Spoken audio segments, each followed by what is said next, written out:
السلام عليكم ورحمة الله وبركاته. الحمد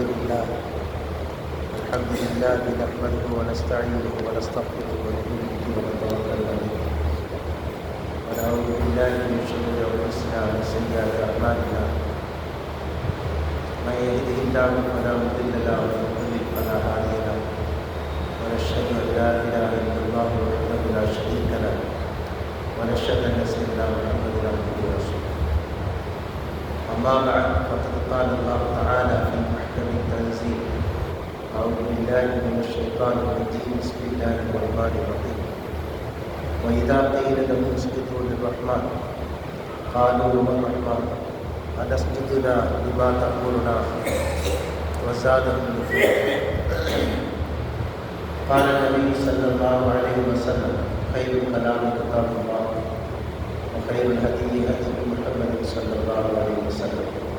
صدق الله العظيم صدق النبي. ربي أوزعني أن أشكر نعمتك التي أنعمت علي. اللهم اغفر شيوخنا وجميع الحاضرين برحمتك يا أرحم الراحمين. அளவற்ற அருளாளர் நிகரற்ற நண்பாளர் எல்லாம் வல்ல திருநாமங்களுடைய வாழ்க்கையை ஆரம்பம் செய்கிறேன். சலாமும் சலவாத்தும் கண்மணி நாயகம் முகமது முஸ்தபா ரசூலுல்லாஹி ஸல்லல்லாஹு அலைஹி வஸல்லம் அவர்களது உயர்ந்த வாழ்க்கை நெறியினை பின்பற்றிய சஹாபாக்கள், தாபீன்கள், தாபீன்கள், மாணவர்கள், மேதைகள், இறைநேசர்கள், இறைவனுடைய அருளை எதிர்நோக்கி காத்திருக்கிற அவர்கள் அனைத்து உண்டாகுமாக. அன்பிற்குரிய பெரியார்களே, சகோதரர்களே, ஃபுர்கான் என்கிற அத்தியாயத்தின் விளக்கங்களை நாம் தொடர்ந்து பார்த்துக் கொண்டிருக்கிறோம். இந்த வரிசையில் இன்றைக்கு ஒரு சில வசனங்களுக்கான விளக்கங்களை இன்ஷா அல்லாஹ் பார்ப்போம்.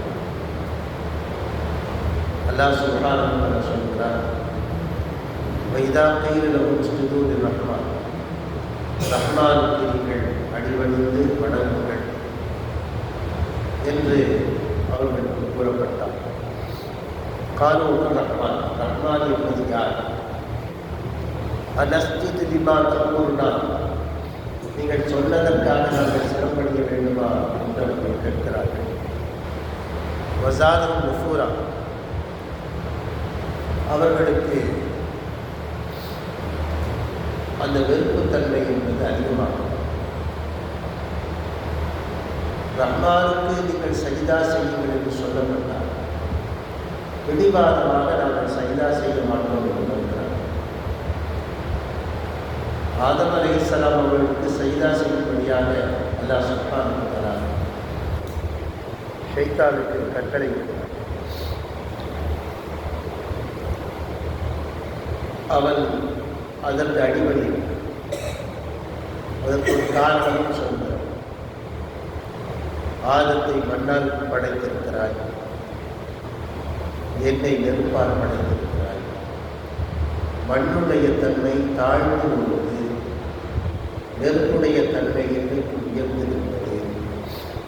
உயர்வாக இருக்கிற நான் எப்படி தாழ்ந்து போகிற மனிதனுக்கு சிறந்தாழ்த்த முடியும் என்று அவன் கேட்டதனால் அங்கிருந்து துரத்தப்பட்டான் என்று வரலாறு. இதில் ஒரு கேள்வி இருக்கிறது: அல்லாஹ்வை தானே எல்லோரும் வழங்க வேண்டும். இப்போ இப்லீஸ் கேட்டதில் ஒரு நியாயம் இருக்கிறது இல்லையா என்று கேட்டால் அதற்கு தஃசீர்களிலே விளக்கம் தருகிறார்கள். ஆதத்தை கிபிலாவாக வைத்து அல்லாஹ்வை தான் அவன் சஜிதா செய்கின்றான். ஆதத்திற்கு சஜிதா அல்ல. நம்முடைய இந்திய பகுதிகளிலே மேற்கே நான் தொழுது, மேற்கு நோக்கி தொழுது, மேற்கு நோக்கி நாம் சஜிதா செய்கிறோம். இப்படி வைத்துக் கொள்ளலாம். காபா என்கிற கட்டடத்திற்கு முன்னாலே நாம் சஜிதா செய்கிறோம். இந்த காபாவிற்கா சஜிதா செய்கிறோம்? இல்லை, இறைவனுடைய கட்டளை கிடங்க அந்த திசையை நோக்கி இறைவனுக்கு நாம் சஜிதா செய்கிறோம். மனிதனுக்கு ஆகப்பெரிய எதிரி ஈகோ, தன்முனை, ஒரு சின்ன அகங்காரம். அதுதான் அவனுடைய எல்லா வளர்ச்சிக்கும் தடையாக அமைகிறது. நான் எப்படிப்பட்டவன், நான் எவ்வளவு உயர்ந்தவன், நான் எப்படி அதை கேட்க முடியும்? கணவன் மனைவி துவங்கி, பெற்றோர் பிள்ளைகள் துவங்கி, ஒரு சமுதாயத்தினுடைய தலைவர் தொண்டர் துவங்கி, எல்லோருக்கும் இந்த மனிதர்களுக்கிடையே இருக்கக்கூடிய மிக முக்கியமான பிரச்சனை என்பது ஈகோ என்கிற தன்மொழி. அது என்றைக்கு கரைகிறதோ, என்றைக்கு இல்லாமலாகிறதோ அன்றைக்கு இது ஒரு முரண் போல தோன்றும். மன் தவாதஅ ரஃபஅஹுல்லாஹ் மன் தகப்பர வதஅஹுல்லாஹ் கால நபி ஸல்லல்லாஹு அலைஹி வஸல்லம். யார் பணிகிறாரோ அவரை அல்லாஹ் உயர்த்துகிறார், யார் பெருமை கொள்கிறாரோ அல்லாஹ் அவரை காட்டுகிறார்.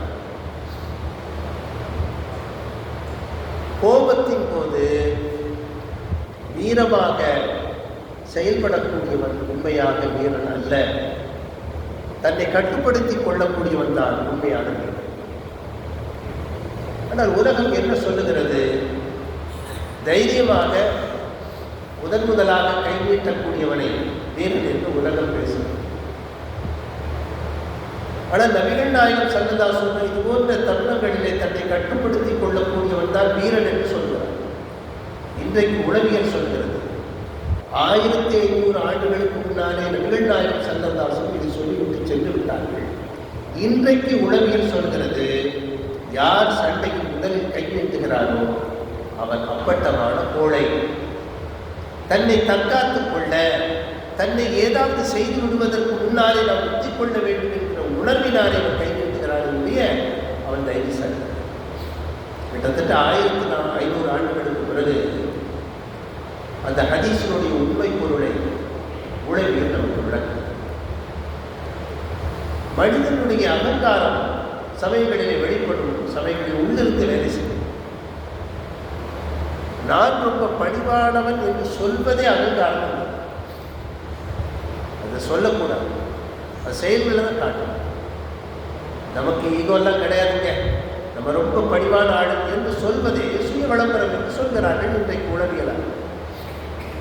இயல்பாக எந்த இடத்தில் விட்டு போக வேண்டுமோ, யாருக்கு பணிந்து போக வேண்டுமோ, யாருக்கு கட்டுப்பட வேண்டுமோ, நீயா நானா என்கிற போட்டி வருகிற போது இல்லை பரவாயில்லை, நானே இருந்து விட்டுக் கொடுப்பது நானாக இருக்கும். நபிகள் நாயகம் ஸல்லல்லாஹு அலைஹி வஸல்லம் அவர்கள் தங்களுடைய இல்லத்தரசிகளுக்கு இடையே பல்வேறு நிகழ்வுகளில் விட்டுக் கொடுத்திருக்கிறார். பல்வேறு நிகழ்வு. ஒரு மனைவி வீட்டில் இருக்கிறார்கள், வேறொரு மனைவி வீட்டிலிருந்து அவர்களுக்கு பண்டங்கள் வருகிறது. உடனே இவர்கள் கோபப்பட்டு ரோஷப்பட்டு அந்த தட்டை உடைத்து விடுகிறார்கள்.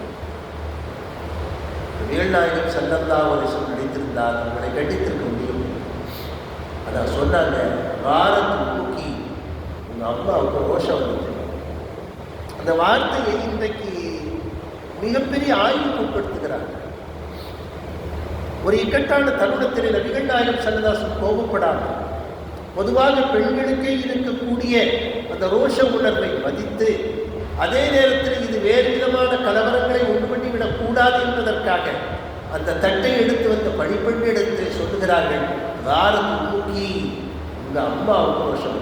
உங்கள் அம்மா என்று சொல்வதன் மூலமாக அவர்களையும் சீனுக்குள்ளே எடுத்துவிட்டாங்க.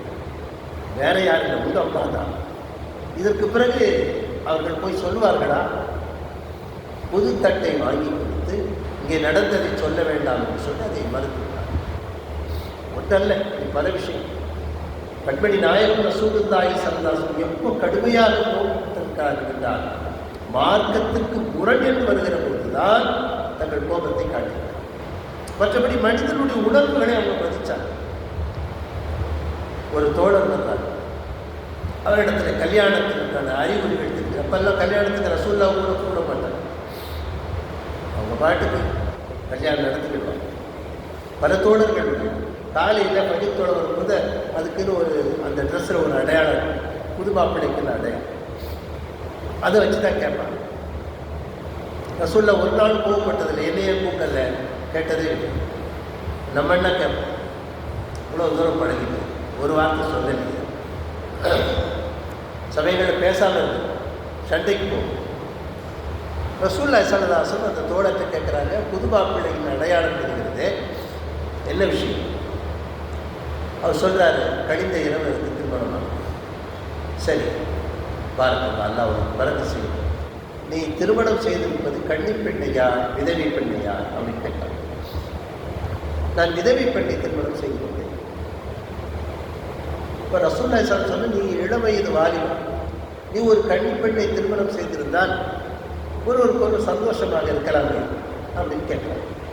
இயல்பாக தானே, திருமணத்தினுடைய நோக்கமே அந்த இளவயதில் ஏற்படுகிற உணர்வுக்கு ஒரு வடிகால், ஒரு அவுட்லெட், ஆக்கப்பூர்வமான ஒரு வடிகால். அதனால தான் அந்த தம்பதிகளுக்கு இடையிலே நீண்ட வயசு வித்தியாசம் இல்லாமல் பார்த்துக் கொள்வாங்க. உச்சபட்சமாக 7 வருஷம் வித்தியாசம் இருக்கலாம் என்று அனுபவஸ்தர்கள் சொல்கிறார்கள். அதை தாண்டி இருக்கிறது தவறு கிடையாது. ஒருவருடைய உணர்வை இன்னொருவர் புரிந்து கொண்டு இருவருக்காக சேர்ந்து பயணிப்பதற்கு அந்த வயசு துணை நிற்கும் என்பதற்காக, மற்றபடி ஒன்றும் கிடையாது, கட்டாயமாக கிடையாது. இஸ்லாத்தில் இவ்வளோ வயசு அதெல்லாம் கிடையாது. இப்போ அவர் சொன்னார், எனக்கு 9 சகோதரிகள், என் தந்தை இறக்கிற போது 9 சகோதரிகள். எனக்கு மணப்பெண் வேண்டும் என்பதை விட என் சகோதரிகளை ஆளாக்குகிற ஒரு தாய் வேண்டும். அதனாலே நான் விதவை பெண்ணை திருமணம் செய்து கொண்டேன் என்று சொல்லும்போது நிகழ்நாயகம் ஸல்லல்லாஹு அவர்களுக்காக வாசிக்கிறார். ஒரு இளவயது வாலிபன் திருமணத்தினுடைய கோலத்தில் இருக்கிற போது அவருடைய உணர்வை நபிகள் நாயகம் ஸல்லல்லாஹு மதிக்கிறார், அது குறித்து கேட்கிறார். இந்த மாதிரி நான் சில நேரங்களிலே சக மனிதர்கள் சந்திக்கிற போது ஏற்படுகிற அந்த ஈகோ என்கிற உணர்வு அல்லது மற்ற விஷயங்கள் பற்றி எல்லாம் கூர்ந்து கவனித்து அவ்வப்போது நபிகள் நாயகம் ஸல்லல்லாஹு வழிகாட்டியிருக்கிறார். பள்ளிவாசல் சத்தம், ரசூலுல்லாஹ் என்னன்னு பார்க்குறாங்க. ஒருவர் கடன் கொடுத்தவர், இன்னொருவர் கடன் வாங்கி, 2 பேருக்கு சண்டை. ரசூலுல்லாஹி ஸல்லல்லாஹு அலைஹி வஸல்லம் விசாரிக்கிறார், கடன் வாங்கியது உண்மைதான், ஆனால் இப்போது எனக்கு கொடுக்க முடியாது, அதற்கான சூழல். இப்போ ரசூலுல்லாஹி ஸல்லல்லாஹு அலைஹி வஸல்லம் அதை கொஞ்சம் குறைத்துக் கொண்டு சொல்லி கொஞ்சம் கொஞ்சமாக குறைத்து விரலை வச்சு காட்டுறாங்க, இவ்வளோ குறைச்சிக்கலாமா அவ்வளோ குறைச்சிக்கலாமா. சரி என்று அவர் சம்மதிக்கும் போது அந்த குறைத்த தொகை உடனடியாக கொடுத்துவிடு என்று நபிகள் நாயகம் ஸல்லல்லாஹு அலைஹி வஸல்லம் அந்த தோழர்களுக்கு தீர்ப்பு கொடுக்கிறார். இப்படி எண்ணற்ற தருணங்களில் மனிதனுடைய உணர்வுகள் ஏற்படுத்துகிற விபரீதங்களை களைவதிலே, அதை முறைப்படுத்துவதிலே நபிகள் நாயகம் ஸல்லல்லாஹு அலைஹி வஸல்லம் மிகப்பெரிய பங்காற்றினார். சஹாபாக்களை அவர்களைப் போல யாருமே வடிவமைக்கிறார். சையதுனா உமர் ஃபாரூக் ரலியல்லாஹு அன்ஹு, அவருடைய கத்தாப் தந்தை, அவர் 10 ஒட்டகத்தை கொடுத்து அனுப்பினார் தான் ஒழுங்கை மேய்க்க தெரியும். ஒட்டகத்தை மேய்க்க தெரியும். வீட்டுக்கு வரும்போது 8, 7 காணாமல். ஒட்டகம் மேய்க்க லாயக்கற்றவன் என்று அவர் தந்தை அவரை அடிப்பார். இதுதான் நிகழ்வு. அபூஜஹில் நபி ஸல்லல்லாஹு அலைஹி வஸல்லம் தலைக்கு விலை பேசுகிறார். 100 சிவப்பு ஒட்டகம். ஒரு ஒட்டகம் என்ன விலை தெரியுமா? ஒரு காரக்குச்சம், நல்ல கார், நல்ல விலை கூடிய ஒரு காரக்குச்சம். நம்முடைய வீட்டு முற்றத்திலே 100 கார்கள் என்றால் நம்முடைய 100 ஒட்டகங்கள். உமர் ஃபாரூக் ரலியல்லாஹு அன்ஹு சொல்றாங்க, ஒட்டகத்தை நீ தயார் செய், நபியின் தலையோடு வருது. அவ்வளோ கோபத்தோடு தான் போகிற வழியில் ஒருத்தர் கேட்குறார், எங்கே போகிறீங்க இவ்வளோ வேணும்? நபி முஹம்மதுடைய தலையை எடுத்துக்கொண்டு வருவதற்காக.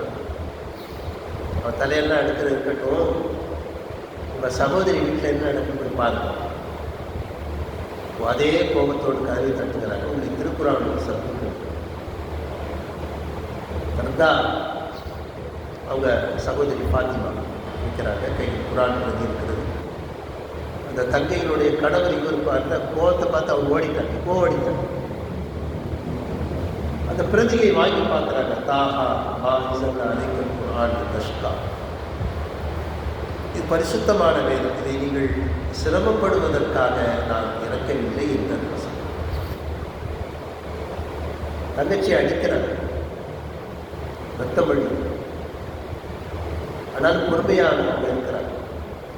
தொடர்ந்து திருக்குறான் வசனங்களை படிக்கணும்னு விரும்புகிறாங்க. இல்லை, நீங்கள் சுத்தம் இல்லை, போய் சுத்தமாயிக்கணும், குளித்து விட்டுலாம். அதற்கு பிறகு அந்த வசனங்கள் மாற்றத்தை ஏற்படுத்தும். யாரை கொன்று தலையை கொண்டு வருவேன் என்று சூளுரைத்து கொண்டு சென்றார்கள், அந்த நபிக்கு முன்னாலே கலிமா சொன்னார். அதற்கு பிறகு என்ன ஆனது வரலாறு நமக்கு தெரியும். உமர் கத்தாப் ரலியல்லாஹு அன்ஹு அவர்கள் தன்னுடைய 10.5 ஆண்டுகால ஆட்சி காலத்தில் ஏற்படுத்திய இலாக்காக்கள் தான் இன்றைக்கு உலகத்திலே இருக்கிறது. அரசாட்சிக்கு இலக்கணம் உமர் ஒவ்வொரு துறையாக பிரித்து, வருவாய்த்துறை, கல்வித்துறை. நபி ஸல்லல்லாஹு அலைஹி வஸல்லம் அவங்களோட பழகின பிறகு அவங்களுடைய குணங்களை பார்த்து தன்னுடைய மகளை கொடுத்தார். ஹப்ஸா ரலியல்லாஹு அன்ஹா அவளை திருமணம் செய்தார். இன்னைக்கு நம்ம ஓதுற குர்ஆன், இந்த குர்ஆனை ஹப்ஸா ரலியல்லாஹு அன்ஹா செம்மைப்படுத்தி அவங்க தான் சரி பண்ண.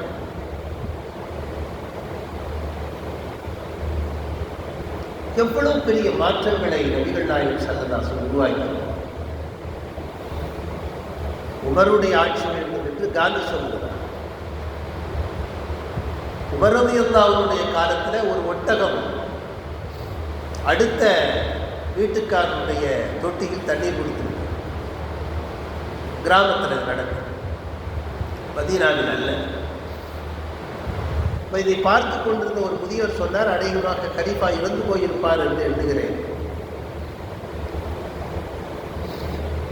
அதற்கு பிறகு தகவல் வருகிறது, உமர் அவர்கள் இறந்து விட்டார். ஒட்டகம் தண்ணீர் குடித்த நேரமும் கலீஃபா அவர்கள் இறந்த நேரமும் ஒன்று போல இருக்கும். காரணம், அவருடைய அந்த ஆளுகைக்கு கீழே வனவிலங்குகள் கூட கட்டுப்பட்டு சுய ஒழுக்கத்தோடு இருந்தது. இன்றைக்கு மனிதர்களை வைக்கவே முடியும், சொந்த கட்சிக்காரனை கட்டுப்படுத்த முடியும்.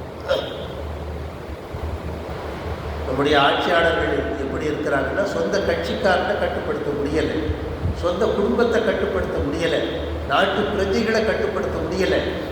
ஆனால் அவங்களுடைய ஆட்சி காலத்தில் விலங்குகள் அவ்வளவு ஒழுங்கோடு இருந்தது என்று வரலாறு. சரி, அபூபக்கர் சித்திக் ரலியல்லாஹு அன்ஹு அவங்க ஆட்சி காலத்தில் மாலை நேரமான ஒரு குடிசை, ஊரை விட்டு வெளியே இருக்கக்கூடிய ஒரு குடிசைக்கு சென்று குடிசைக்கு போயிட்டு வருவாங்க. ஒரு நாள் உமர் ஃபாரூக் ரலியல்லாஹு அன்ஹு ஒளிந்திருந்து பார்க்கிறார்கள். அங்கே ஒரு கிழவி இருக்கிறார், கண் தெரியாத கிழவி. அங்கே சென்று வீட்டை பெருக்கி தண்ணீரை எடுத்து வைத்து அவர் வேண்டிய வசதிகள் எல்லாம் செய்து கொடுத்துட்டு, கலீஃபாவுக்கு இது வேலை அல்ல, ஒரு ஆளை ஏவனா கூட முடிஞ்சு. ஆனால் தன்னுடைய பொறுப்பாக அதை நினைத்து அதை டெய்லி செய்துகிட்டே வந்தாங்க. அபூபக்கர் அவங்க இறந்தாச்சு. உமர் ஃபாரூக் அவங்களுக்கு டக்கு ஞாபகம் வருது, ஆஹா கலீஃபா ஒரு வேலை செஞ்சாங்க, அந்த அம்மாவுக்கு அந்த பணிவிடை கிடைக்கணும் அப்படின்னு மறுநாளுக்கு போகிறாங்க. அதே மாதிரி சுத்தம் பண்ணுறாங்க, தண்ணீர் எடுத்து வைக்காங்க, அந்த பேரித்தம்பழம் கொடுக்குறாங்க. அந்த அம்மா கண்டு தெரியாது, வந்திருப்பது யாருன்னு தெரியாது. வழக்கமாக ஒரு ஆள் வர்றாரு, சரி பண்ணுறாரு, உண்பதற்கு பேரித்தங்கடிகளை தருகிறார், தண்ணீர் எடுத்து வைக்கிறார், வீட்டை பெருக்குகிறார். அது மாதிரி ஒரு வேலை அப்படின்னு நினச்சிக்கிட்டு இருக்கும்போது, தன்னை அடையாளம் காணாது என்று உமர் ஃபாரூக் அவர்கள் இருக்கும்போது அந்த அம்மா கேட்டுச்சு, என்ன உங்கள் நண்பர் இறந்து போயிட்டாரா? உமர் அவங்களுக்கு தூக்கி வாங்கி, கண்ணு தெரியாது, பேசல, குரல் வித்தியாசம் கிடையாது, எப்படி கண்டுபிடிச்சு? இப்போ அந்த அம்மாட்ட கேட்குறாங்க, எப்படிப்பா கண்டுபிடிச்சு? உங்கள் தோழர் வேலைத்தன் கனிகளை விதை நீக்கி தருவார், கொட்டை எடுத்து தருவார். நீங்கள் அப்படி தருவீங்க. அங்கேயே முழங்கால் விட்டு அழுதார்கள் கலீஃபா உமர் ஃபாரூக். எவ்வளவு பெரிய பொறுப்பை எங்களுக்கு விட்டு சென்றிருக்கிறீர்கள். இப்படி யாரு? இப்படி ஒவ்வொரு சஹாபாக்களையும் நபிகள் நாயகம் ஸல்லல்லாஹு அலைஹி வஸல்லம் குடம் போட்டு உருவாக்கினார். அதற்கு அடிப்படையாக இந்த வேதம் இருக்குது. நபியும் அல்லாஹ்வும் சொல்லக்கூடியதை கட்டுப்படுகிற மனப்பக்குவம். அல்லாஹ் சுப்ஹானஹு வ தஆலா நீங்கள் சஜ்தா செய்யுங்கள் என்று சொன்னார். எதிரிகள் என்ன சொல்லுகிறார்கள்? அலஸ்து தகுனா, நீங்கள் சொல்றதுக்கெல்லாம் நாங்கள் கேட்கணுமா?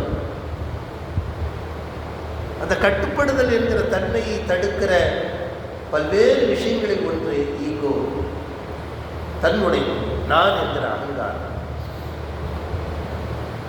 சாஷ்டாங்கமாக அல்லாஹ்விற்கு நாம் ஒவ்வொரு முறையும் நம்மை பக்குவப்படுத்துவதற்குத்தான் தொழுகை இத்தனை நிலை நிற்கிறோம், கைகட்டி நிற்கிறோம். யாருக்கு முன்னாலே? சகலவற்றையும் படைத்து பரிபாலிக்கிற எஜமானனுக்கு முன்னாலே கைகட்டி பணிவை காட்டுகிறோம். அதற்கு பிறகு குனிகிறோம், ஆண்டவனை புகழ்கிறோம், இன்னும் கொஞ்சம் பணிவு. அதற்கு பிறகு சஜிதாவிலே கிடக்கிறோம். சஜிதா என்பது ஆகப்பெரிய பணிவு. அதற்கு மேலே பணிவை காட்ட இடம் கிடையாது. அதுதான் சஜிதா. சாஷ்டாங்கமாக நம்முடைய மொத்த உறுப்புகள், நபிகள் நாயகம் ஸல்லல்லாஹு அலைஹி வஸல்லம் உமிர்து அன் அஸ்ஜுத அலா சப்அத்தி அவ்வின் 7 உறுப்புகள் மீது நான் சஜிதா செய்யும்படியாக யோகப்பட்டிருக்கிறேன். நெற்றி, 2 கைகள், 2 முழங்கால்கள், 2 கால், 7 உறுப்புகள். நெற்றியும் மூக்கும் சேர்த்து வைக்க வேண்டும். ஏதாவது ஒன்று வைத்தால் போதுமானது. ஆனால் எந்த சங்கடமும் இல்லாமல் ஏதேனும் ஒன்று வைக்கக்கூடாது என்று ஃபுக்கஹாக்கள், மார்க்க அறிஞர்கள் சொல்லுகிறார்கள். நெற்றியும் மூக்கும் ஒன்று போல இருக்கிறது. அதிலே மிகப்பெரிய மாற்றங்கள் கிடைக்கும். நன்றாக சுவாசிக்கணும். நுரையீரலில் அடித்தளத்தில் ஒட்டி கொண்டிருக்கிற சளி இந்த சஜிதாவின் போதுதான் முழுமையாக வெளியேற்றப்படுகிறது. அதனால் அதில் பிரச்சனை இருக்கிறவர்கள் சஜிதா செய்ய முடியும். மூச்சு முட்டுற மாதிரி. நன்றாக இருக்கிறவர்கள் அதை ஒவ்வொன்றையும் அனுபவித்து நாம் செய்கிறோம். நபிகள் நாயகம் ஸல்லல்லாஹு சொன்னாங்க, சிரமமான நேரத்தில் முழுமையாக உதவி செய்தால் நிரப்பமான நன்மை. இது போன்ற குளிர் மழை காலங்களில் உதவி தண்ணீரை தொடவே சிரமமாகும். ஆனால் அதை முழுமையாக செய்வது அந்த நேரத்தில் எந்த விஞ்ஞானத்தையும் சொல்லாமல், எந்த அறிவியலும் சொல்லாமல், சொன்னால் புரிந்து கொள்ளக்கூடிய மக்கள் கிடையாது. ஆனாலும் நபிகள் நாயகம் ஸல்லல்லாஹு சொன்னாங்க, இந்த நேரத்தில் முழுமையாக உதவி செய்தால் நிரப்பமான நன்மை. இரத்த ஓட்டங்கள் குறைந்திருக்கிற அந்த விஷயங்கள் எல்லாம் முழுமையாக உதவி செய்கிற போது சீராக இயக்கப்படுகிறது. உடலுக்கும் நன்மை, மனதுக்கும் நன்மை, ஆகிரத்துக்கும் நன்மை. சின்ன விஷயம். நபிகள் நாயகம் ஸல்லல்லாஹு அலைஹி வஸல்லம் சின்ன சின்ன விஷயங்களாக நிறைய சுன்னத்துக்களை அறிமுகப்படுத்தினார்கள். அவைகள் பெற்றுத்தருகிற நன்மைகளோ மிகப்பெரிய. மிஸ்வாக் செய்வது, அஸ்ஸிவாக் மத்ஹரத்துல் லிஃபம் வ மர்லாத்துல் லிர்ரப். மிஸ்வாக் செய்தால் அது வாயை சுத்தப்படுத்துவதோடு இறைவனுடைய பொருத்தத்தையும் பெற்றுத்தருகிறது என்று சொன்னார்கள். ஆக சின்ன வேலை. பல் துலக்குவது என்பது ஆக சின்ன வேலை. ஆயிஷா சித்திகா ரலியல்லாஹு அன்ஹா அவங்கள்ட்ட கேட்குறாங்க, நபி ஸல்லல்லாஹு அலைஹி வஸல்லம் வீட்டுக்குள் நுழைந்ததும் முதலாக என்ன செய்வார்? பல் துலக்குவார். முதல் வேலை. மனைவியிடத்தில் உரையாடுவது பரிசுத்தமாக இருக்க வேண்டும். திருக்குரான் ஓதும் போது மிஸ்வாக் செய்வார்கள். தொழுகையை துவக்கும் போது மிஸ்வாக் செய்வார்கள். ஒவ்வொரு உதவியின் போது மிஸ்வாக் செய்வார்கள். மிஸ்வாக் குச்சியோ பிரஷோ கட்டாயம் கிடையாது. கைவிரல்கள் போதும். அதற்கு அவ்வளவு பெரிய நன்மை இருக்கு. இதை ஒரு நெட்டி போகிறது என்று இன்றைக்கு ஆய்வாளர்கள் சொல்றாங்க. முறையாக பரிந்துரைக்கு வந்தால், டாக்டர்ஸ் கூட சொல்றாங்க, காலையில் பரிந்துரை காட்டாலும் பரவாயில்லை, நைட்டு பரிந்துரைங்க. அவருடைய கருத்து. ஆனால் ஒரு முறைக்கு, ஒரு நாளைக்கு 5 முறை பல் துலக்குகிற வாய்ப்பு ஒரு முஸ்லிமுக்கு ஒரு தொழுகையாளி, 15 முறை முகம் கழுகக்கூடிய வாய்ப்பு ஒரு தொழுகையாளிக்கு கிடைக்கும், 15 முறை கைகளை கழுகக்கூடிய வாய்ப்பு ஒரு தொழுகையாளிக்கு கிடைக்கிறது, 15 முறை கால்களை கழுகக்கூடிய வாய்ப்பு தொழுகையாளி. வேற யாருக்கு? தொழுகை அது சார்ந்து எத்தனை நன்மைகளை நமக்கு கொண்டு வரும். நேரத்தோடு வருவது, ஒழுங்காக இருப்பது, நம்மை அறியாமல் நம்முடைய வாழ்க்கை அது ஒரு வடிவை கொண்டு வருது. தொழுகை என்பது ஒரு ஒற்றை காரியம். ஆனால் அதற்கு பின்னணியிலே நல்ல ஆடை உடுத்த வேண்டும், நேரத்தோடு வர வேண்டும், நடந்து வந்தால் நிறைய நன்மை, வீட்டிலே உதவி செய்துவிட்டு வர வேண்டும். இந்த ஹவுஸ் எல்லாம் யாருக்காக உருவாக்கப்பட்டது என்று சொன்னால் வயோதிகர்களுக்கும் வெளியூர்காரர்களுக்கும் மட்டும்தான், உள்ளூர்காரர்களுக்காக அல்ல. வயோதிகர்கள், திடீரென்று ஒது முடித்து போனவர்கள், அவர்களுக்காக தான். வீட்டிலிருந்து ஒது செய்து வந்தால் ஒவ்வொரு 8க்கும் ஒரு நன்மை எழுதப்படும். அது எவ்வளவு பெரிய விஷயம். அது இங்கே செய்கிற உதவி அங்கே செய்கிறோம், அவ்வளவுதான். அதற்கு எவ்வளவு பெரிய அந்தஸ்து இருக்கிறது. அதனால இப்படி சின்ன சின்ன விஷயங்களை கொண்டுதான் நபிகள் நாயகம் ஸல்லல்லாஹு அலைஹி வஸல்லம் பெரும் பெரும் மாற்றங்களை கொண்டார்.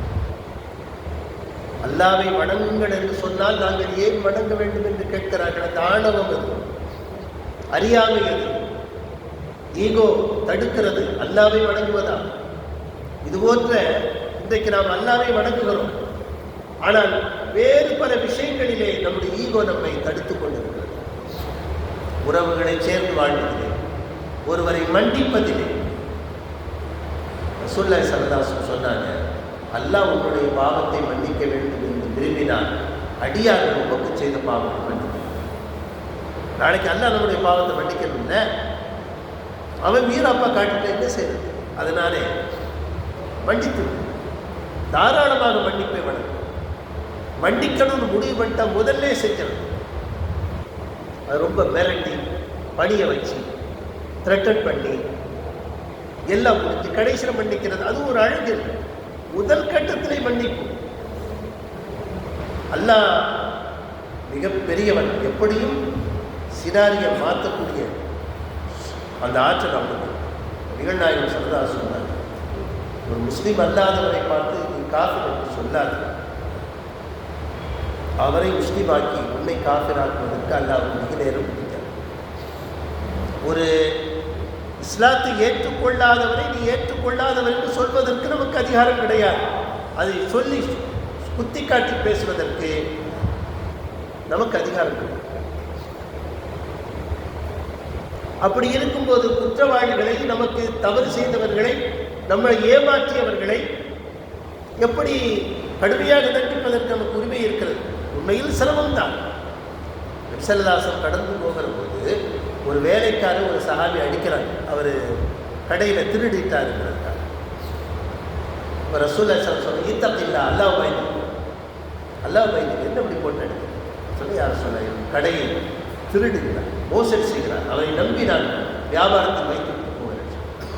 ரசூலுல்லாஹி ஸல்லல்லாஹு அலைஹி வஸல்லம் சொன்னாங்க, நீ கொடுக்கும் தண்டனையும் அவர் செய்த குற்றமும் ஒன்று போல இருந்தால் நீ பிழைத்தாய், இல்லாவிட்டால் மறுமையில் நீ தண்டிக்கப்படும். நாம் கொடுக்கிற பனிஷ்மெண்ட், அவர் செய்த குற்றம் இரண்டும் சம அளவில் இருந்தால் நாம் பிழைத்தோம், இல்லாவிட்டால் நாளை மறுமையிலே தண்டிக்கப்படும் என்பதுதான் செய்தி. இந்த ரசூலுல்லாஹ் சொன்னது அவர் பயந்து, யார் ரசூலுல்லாஹ் உங்களை சாட்சியாக்கி நான் இப்போதே இவரை விடுதலை செய்து விடுகிறேன் என்று சொல்லி.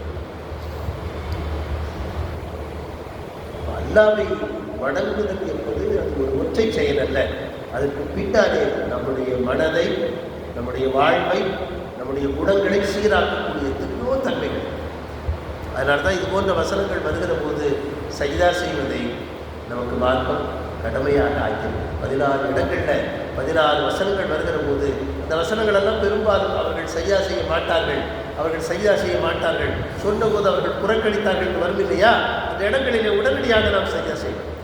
ஹனஃபி மதுஹபினுடைய அடிப்படையிலே கொஞ்சம் கழித்து செய்து கொள்ளலாம் என்று ஒரு சலுகை தருகிறார். ஆக மொத்தத்தில் சஜ்தா செய்ய வேண்டும். அந்த வசனங்களை முழுமையாக ஓதினால் ஓத கேட்டால், செல்போனில் ரெக்கார்டரில் கேட்டால் சஜிதா செய்ய தேவையில்லை. அது கருவி. கருவிகளிடத்தில் கேட்டால் அதற்கு சட்டம் இல்லை. மனிதர்கள் ஓத கேட்டால் ஓதினார் அதற்கு சஜிதா செய்யும். இமாம் ஓதுகிறார், இமாமோடு சேர்ந்து நாம் சஜிதா செய்யும். பக்கத்தில் ஒருவர் ஓதுகிறார், அதை நாம் கேட்டுவிட்டோம், நமக்கு அது கடமை. அதனால தான் பக்கத்தில் திருக்குறானை தொடர்ந்து ஓதிக்கொண்டு வருகிறவர்கள் இது போன்ற சஜிதா வசனங்கள் வருகிற போது கொஞ்சம் பார்த்து பிறருக்கு சிரமம் தராமல், ஏன்னா அவங்க ஒன்றும் இல்லாமல் இருக்கலாம், அதற்கு தயார் நிலையில் இல்லாமல் இருக்கலாம், அவர்களை சிரமப்படுத்தாமல் அதை கொஞ்சம் மெதுவாக ஓதிக்கொள்ள வேண்டும் என்று மார்க்கம் கற்றுத்தரும்.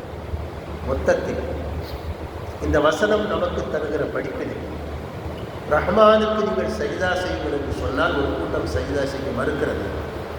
நாம் அப்படி இல்லை, சஜிதா செய்கிறோம், கடமையாக செய்யும். நமக்கும் ரஹ்மானுக்கும் இடையிலே பிணைப்பு இல்லை, போதுமான அளவிற்கு அன்பு இல்லை, போதுமான அளவிற்கு புரிதல் இல்லை. ஏதோ ஒரு பழக்கத்திற்காக நாம் செய்யும். ஒரு நாளாவது நம்முடைய தொழுகையை அது எவ்வளவு சரியாக இருக்கிறது அல்லது தவறாக இருக்கிறது என்று சிந்தித்து அதை சரி செய்வதற்கு நாம் முயற்சிக்கிறோம். எல்லாரிடத்திலும் தவறு. ஒரு கிராமத்தில் ருக்கு செய்யும் போது முழங்கால்களை பிடிக்க வேண்டும் என்று நமக்கு மார்க்கம் சொல்லித் தருகிறது. அவர் முழங்காலை தாண்டி பிடிக்கிறார். அவர் ஒரு ஹாஜியார். ஹஜ்ஜுக்கு போனதுனாலே மார்க்கம் முழுதாக தெரிந்துவிட்டு சொல்ல முடியாது. இதை நான் பார்த்துவிட்டு தனியாக கூப்பிட்டு அவர்கிட்ட சொன்னேன். அவர் சொன்னார், இந்த முன்னால் பாருங்க, அந்த ஹாஜியாரை பார்த்தா நான் செஞ்சேன். அந்த ஹாஜியார் படுத்த ஹாஜியார். ஆகா, இது ஒருத்தரை பார்த்து ஒருத்தரில் செய்கிறான்னு சொல்லி அந்த ஹாஜியாரை தனியாக போட்டு இங்கே பிடிக்கக்கூடாது, இங்கே தான் பிடிக்கணும். இப்படி சின்ன சின்ன நிலைகளில் மாற்றங்கள் இருக்கிறது. இன்னும் பள்ளிவாசலுக்குள்ளே வருகிற போது வலதுகாலை வைத்து வர வேண்டும் என்று தெரியாத எத்தனையோ சகோதரர்கள் இருக்கிறார்கள். இது அவர்கள் குற்றமல்ல, அவர்கள் குற்றம் மட்டுமல்ல, நம்முடைய குற்றமும் தான். நாம் இன்னும் அவர்களுக்கு பரவலாக்கப்படவில்லை. அவருடைய கண்ட நம்ம சொல்லலை, வலதுகாலை வைத்து துவாவை ஓதி வர வேண்டும்.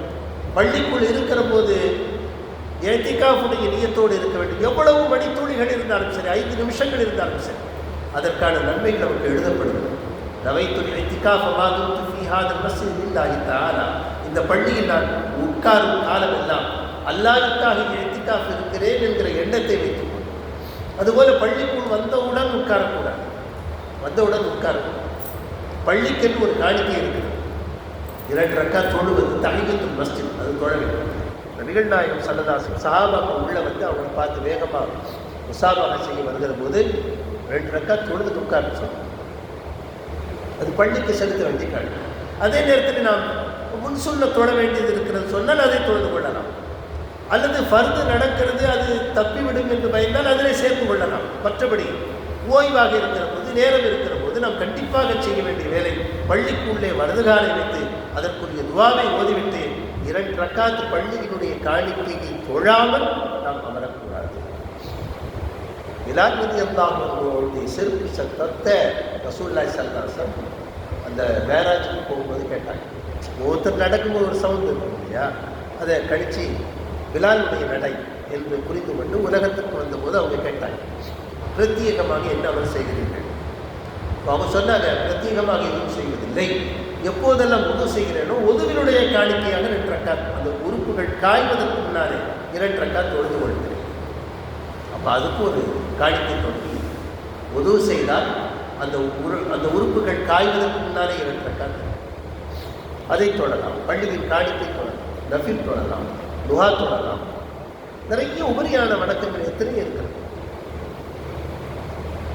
இது எப்போது நமக்கு வாழ்க்கையில் வரும் என்றால் இறைவன் மீது ஈடுபாடு கூடும்போதுதான். இல்லைன்னா வராது. 5 நேரம் தொழுவது பெருசாக. இப்போ நம்ம நினைக்கிறோம், அன்றைக்கி மூசா அலைஹிஸ்ஸலாம் 5 குறைக்க சொன்னது இன்னும் கொஞ்சம் குறைச்சி 2 காலையில் 1 நைட்டு 1 2 வச்சுருந்தா நல்லா இருக்குமே அப்படின்னு நம்ம நினைக்கிறோம்.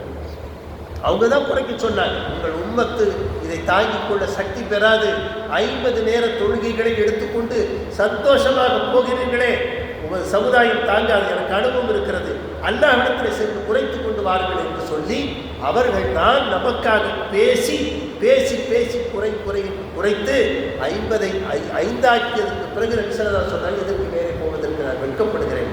ஆனால் அல்லாஹ் சுப்ஹானஹு வ தஆலா சொன்னார், இந்த 50 நன்மைகள் போதுமானது. அப்படி 50 வக்து கிடையாது, 5 தொழுது 50 வக்துடைய நன்மை நமக்கு இருக்கிறது. உபரியான வணக்கங்கள் நிறைய இருக்கிறது. நபி ஸல்லல்லாஹு அலைஹி வஸல்லம் சொன்னாங்க, முஸல்லி யுனாஜி ரப்பா, தொழுகையாடி அல்லாஹ்வோடு பேசுகிறான்னு சொன்னாங்க. அப்போ அந்த பேசும் இன்பத்தை, அந்த பேசும் கற்பனையை, அந்த பேசுகிற சந்தர்ப்பத்தை ஒரு மனிதன் லயிக்க ஆரம்பித்து விட்டான். நேரம் கிடைக்கிற போதெல்லாம் தக்பீர் விட்டான். வீட்டு பிள்ளைங்களுக்கு சைக்கிள் வாங்கி கொடுப்போம், சாயங்காலம் மட்டும்தான் எடுக்கணும்னு சொல்லுவோம். ஸ்கூல் போகணும், ஒழுங்காக பாடங்கள் படிக்கணும், ஈவினிங் 1 ஹவர் ஓட்டிக்கணும். அவன் சும்மா இருப்பான், காலையில் எழுந்து சைக்கிளில் தான் நிற்பான், அது தொடப்பான், ஒரு சின்ன ரோட்டு வருவான், அப்புறம் சாயங்காலம், அப்புறம் நைட்டு. அந்த ஈடுபாடு, அந்த வயசுக்குரிய ஈடுபாடு. அதுபோல ரப்பை நாம் புரிந்து கொண்டு விட்டோம் என்று சொன்னால் சின்ன நேரம் கிடைத்தாலும் உடனடியாக அவனை வணங்குவதற்கு நாம் தயாராக. அந்த புரிந்து கொள்ளுதல் என்பதுதான் தடை. அதற்கான தடைகள், பல்வேறு தடைகள் நம்முடைய ஈகோ என்கிற சுய கௌரவம். அது எல்லாத்தையும் இருக்கு, உள்ள ஒழிஞ்சிருக்கும். அதை நம்ம தான் தோண்டி பார்க்கணும், அடுத்த ஆள் பார்க்க முடியாது. நம்ம தான் தனியாக உட்காந்து சிந்திக்கணும். இரவு உறங்க செல்லும் போது இன்றைக்கு என்னெல்லாம் செய்யும், என்ன நன்மைகள் எல்லாம் செய்யும். அந்த நன்மைகள் நம்முடைய நினைவிற்கு வருகிற போது அல்லாஹ்வுக்கு நன்றி செலுத்த வேண்டும். தீமைகள் நினைவுக்கு வந்தால் உடனே இஸ்திக்ஃபார், இது ஒரு ரொட்டீனாக வச்சுக்கணும், இது ஒரு வழக்கமாக வச்சுக்கணும். அப்படி செய்யும் போது கொஞ்சம் கொஞ்சமாக இந்த ரப்பின் மீது இருக்கக்கூடிய அந்த அன்பு, அவன் மீது இருக்கக்கூடிய அந்த மரியாதை, அந்த பயம் கொஞ்சம் கொஞ்சமாக அதிகரிக்கும். அது நம்முடைய வாழ்க்கைக்கு மிக உறுதுணையாக இருக்கும். எல்லாம் அல்ல அல்லாஹ் சுப்ஹானஹு வ தஆலா இந்த வசனத்தில் சுட்டி காட்டக்கூடிய கெட்ட மனிதர்கள் போல அல்லாமல் எப்போதுமே ரப்பை வணங்கி வாழக்கூடிய நன்மக்களாக நம்மை கபூல் செய்வானாக. ஆமீன். வாஹிரு தஅவானா அல்ஹம்துலில்லாஹி ரப்பில் ஆலமீன்.